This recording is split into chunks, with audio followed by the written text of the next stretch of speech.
Qué bendición tan grande poder alabar y exaltar el nombre del Señor. Bienvenidos a esta mañana maravillosa en la presencia de nuestro Señor.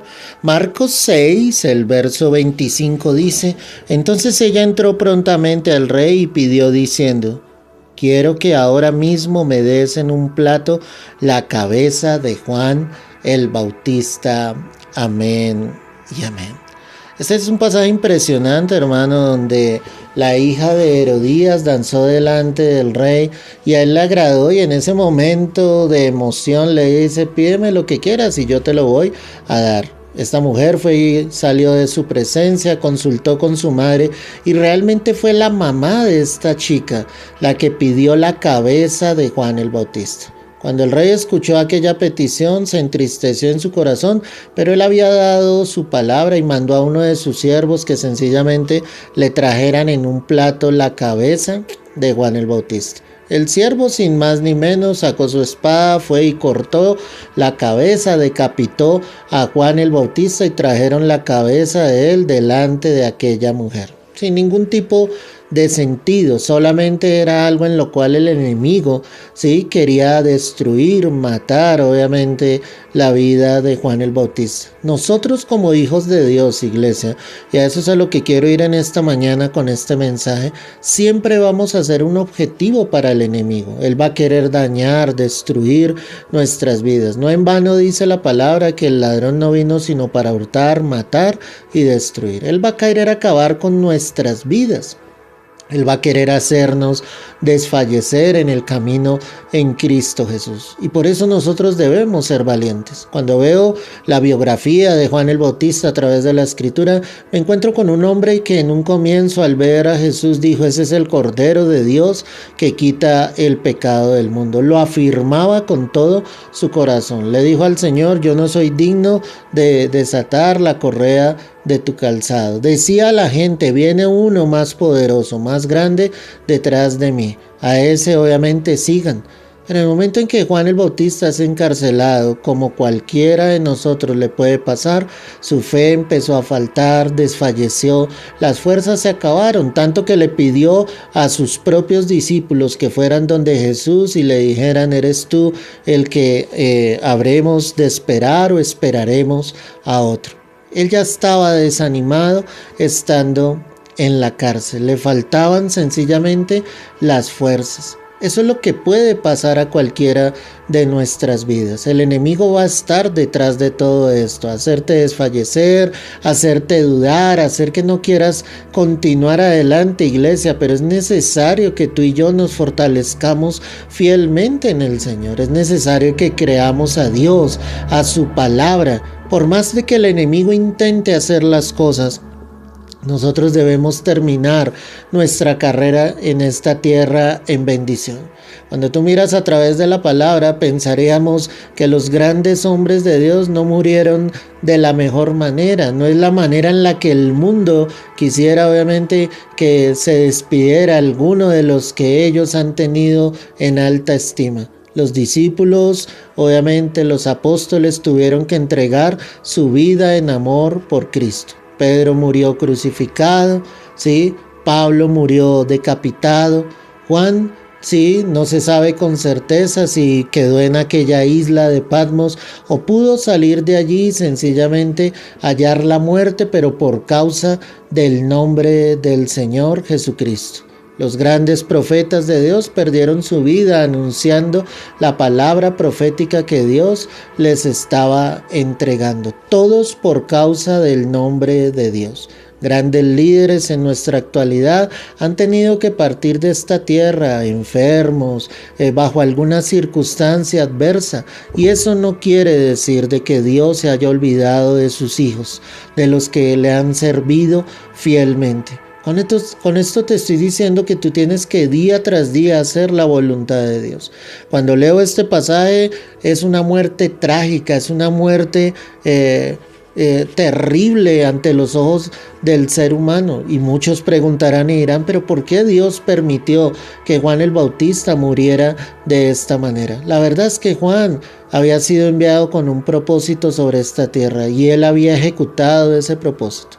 Él había anunciado el arrepentimiento y él había sido enviado para dar anuncio de ese grande, de ese poderoso que venía. Juan es la tipificación de cada uno de nosotros.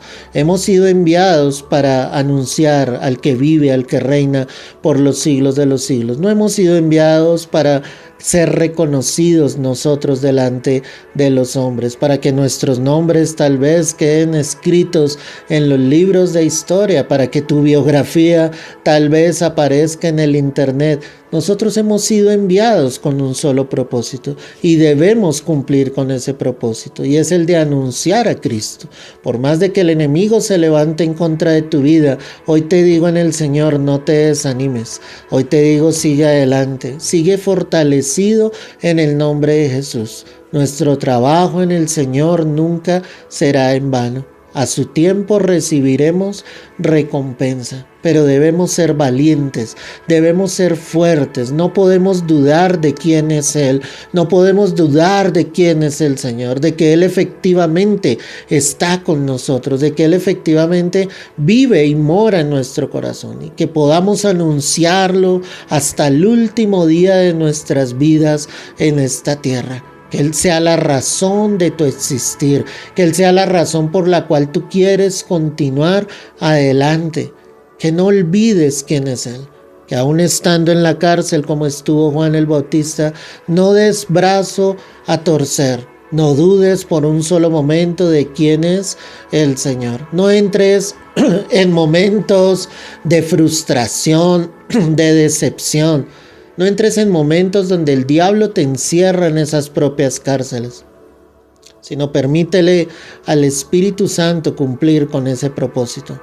Sea cual sea la circunstancia en tu vida, continúa adelante. Ora por los tuyos, predícales del Evangelio, sigue haciendo lo que Dios te mandó a hacer. Y sé que Dios se va a glorificar en tu vida, sé que Dios te va a recompensar. Cada uno de los apóstoles cumplió con el propósito de Dios. No en vano estaban las palabras del apóstol Pablo, donde él decía, para mí el vivir es Cristo y el morir es ganancia. Él sabía que si partía a la presencia del Señor sería una gran ganancia, pero sabía que si Dios le daba la oportunidad de seguir con vida, él viviría todos los días de su vida para Cristo. Y yo te digo hoy lo mismo. Vive cada día para Cristo, vive cada día para el Señor. Alégrate y gózate en el Señor. Dale gracias a Dios de que estás en esta tierra. Dale gracias de que lo has conocido. Dale gracias de que realmente Él mora en tu corazón. De que en las manos de Dios, Dios puede hacer muchas cosas en tu vida. Que cuando tú te rindes realmente en las manos de ese Rey, de nuestro Salvador, el Señor empezará a obrar poderosamente. Juan el Bautista fue un personaje muy diferente a los de su época. Sus vestidos eran de pelos de camello. Él en su apariencia se mostraba totalmente distinto. Y siempre que analizo este pasaje me doy cuenta lo que Dios quiere de cada uno de nosotros. No podemos ser iguales al mundo. Nuestras vestiduras espirituales deben ser totalmente distintas, opuestas a lo que son el mundo. No podemos decir que conocemos de Cristo si nuestras vestiduras son iguales y peores a las que el mundo lleva. Necesitamos vestiduras santas. Necesitamos vestiduras donde haya una iglesia que glorifique a Dios, donde muestre el poder del Señor, donde traigamos esperanza, donde traigamos luz, donde seamos verdadera sal de esta tierra. Es necesario que nosotros, iglesia, lo hagamos. Es necesario que estemos allí con Dios, que tus vestiduras sean las que Dios realmente quiere. Marca una diferencia. Y no te dejes meter, obviamente, en esas cárceles, como te lo decía, donde el enemigo solo quiere destruirte, donde el enemigo solo quiere dañarte. Para muchos la muerte de Juan el Bautista acá sería una gran victoria para el enemigo, para la madre de aquella joven que pidió la cabeza de Juan el Bautista en un plato. Pero la victoria era para Juan el Bautista, porque él había hecho lo que Dios le había pedido. Porque aún estando en esa cárcel, yo sé que Dios, por medio de su Santo Espíritu, le dio luz, le dio la sabiduría y la paz que él necesitaba en ese momento para no desfallecer, sino poder continuar adelante, para que todo lo que él había sembrado en otros pudiese dar fruto. Y estoy seguro que todo lo que tú has entregado dará fruto, porque Dios es fiel, porque lo que se siembra se va a cosechar. Si tú has sembrado amor, paz, alegría, el gozo del Espíritu Santo, si tú has sembrado la palabra de Dios, estoy totalmente seguro que al tiempo de Dios esto dará fruto, pero solo será para la gloria y para la honra de Dios. Padre, mi corazón se conmueve en esta mañana con esta palabra y yo te doy gracias, Dios. Yo sé que nuestro trabajo en el Señor no es en vano. Habrá recompensa. No dejes que tu pueblo desfallezca. Permítele continuar adelante, Padre Celestial. No importa las acechanzas del maligno. Confiamos en ti y dependemos de ti plenamente. Sabemos quién eres tú, Señor, y lo que harás. Y tú entregarás la victoria a cada uno de tus hijos, Señor. Te doy las gracias, la gloria y la honra es en Cristo Jesús. Amén y amén. Amada Iglesia, que el Señor te bendiga y te guarde grande y poderosamente, y que esta palabra haya llegado a lo profundo de tu corazón. Que Dios te bendiga grande y poderosamente.